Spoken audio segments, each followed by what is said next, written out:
The Democratic Party is known for favoring a larger federal government and progressive social policies. But this was not always the case. In 1792, when Founding Fathers Thomas Jefferson and James Madison formed the Democratic-Republican Party, which would later become the Democratic Party, they wanted the federal government to have a smaller role and more people involved in the democratic process.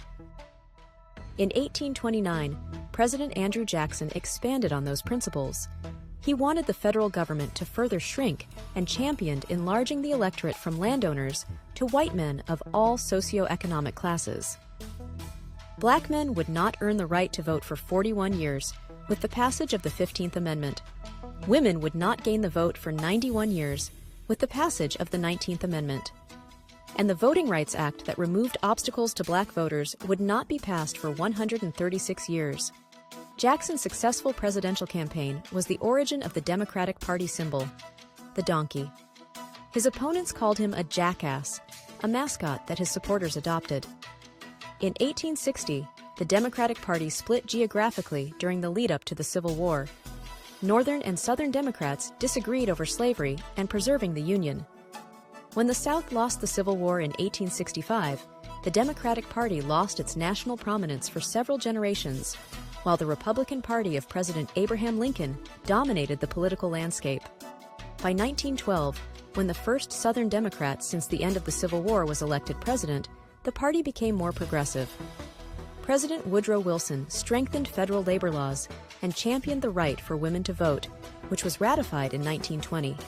It wasn't until the Great Depression that Democrats regained their political dominance, led by President Franklin Roosevelt, who further expanded the role of the federal government through a series of programs known as the New Deal. Many black voters switched to the Democratic Party because of Roosevelt's policies. Democrats controlled the political landscape for much of the next 50 years, and the party moved further left on social policies.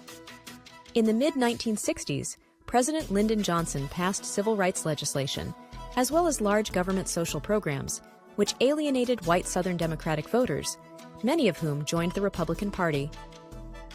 In recent decades, Democrats and Republicans have traded control over the presidency.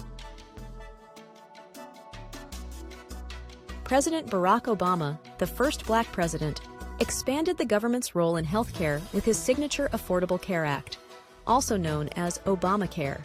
When President Joe Biden came to office during the COVID-19 pandemic, he and lawmakers passed a $1.8 trillion COVID-19 relief package, a $1.2 trillion infrastructure bill, and a further $369 billion for climate initiatives.